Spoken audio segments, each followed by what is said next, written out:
ABC News national security and defense analyst and former Deputy Assistant Secretary of Defense for the Middle East, Mick Mulroy. Mick, thanks in advance for lending us your expertise.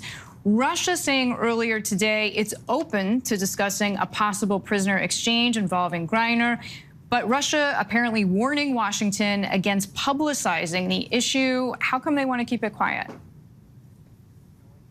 So, Deirdre, it appears that Russia had this intent the entire time, essentially to grab two Americans, go through what I would call a sham trial, and then use them to try to get specific individuals that they want back. And I think they don't want that discussed in public because they don't want pressure to be put on the U.S., quite frankly, not to push for people like their former FSB colonel who was wanted or is currently in Germany serving a life sentence for assassination. So those are the type of people they want, for people like Brittany Griner and John Whelan, who essentially did nothing to cause their own incarceration. So I think that is why they would like to keep this quiet and under wraps. Mick, just out of curiosity, I mean, does Russia care about the optics at all and some sort of global PR view for its own system of law, or is that not factored in at all? So I don't know if they care so much about the way the world views them. I mean, I would say it's obvious from how they're conducting, or the fact they're conducting an operation in Ukraine at all. However, they likely want to get this former SFB, which is an intelligence organization, officer out of Germany, which will be exceedingly difficult for the United States to do because we don't hold him, and he's incarcerated for murder. There's another individual we should look at who is in the United States serving a 27-year sentence for cyber security fraud and theft up to $269 million. That would be something that's more in line with what the U.S. can do, and obviously not somebody who, obviously a bad person, but not an assassin, and somebody more likely to be included with Victor Bout if there were to be a prisoner exchange 2 for 2. So when you speak of this headcount, so to speak, what are the chances that Griner and, of course, Marine Paul Whelan can be exchanged for only one criminal, as we will call the person, or is 2 inevitable?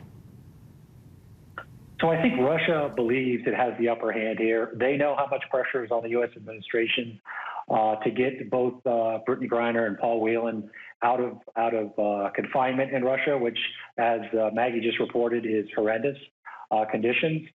So they're going to use that to their own advantage to try to include not just Victor Bout, who, as your audience might know, was an arms dealer to terrorist organizations, is known as a merchant of death, a horrible individual who's serving 25 years in the U.S. But they're going to want to try to get 2 individuals out for releasing both of them, and they probably believe they have the upper hand with the administration right now, who's under incredible pressure to make this happen.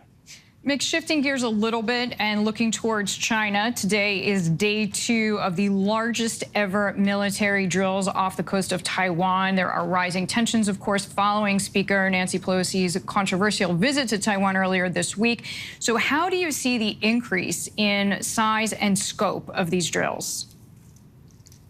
So like you said, Deidre, it is the largest exercise they have conducted, and quite frankly, they're taking actions to be very provocative.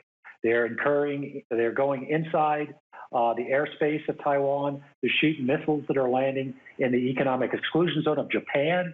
They're doing things that basically are trying to show how angry they are about the Speaker Pelosi's visit to Taiwan. This is very dangerous because not only are they cutting off discussions on climate change and other things like that, they're cutting off military-to-military communications with us.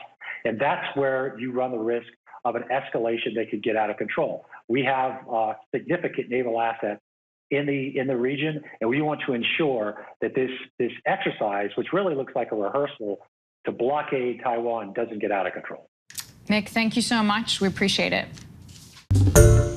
Hi, everyone. George Stephanopoulos here. Thanks for checking out the ABC News YouTube channel. If you'd like to get more videos, show highlights, and watch live event coverage, click on the right over here to subscribe to our channel. And don't forget to download the ABC News app for breaking news alerts. Thanks for watching.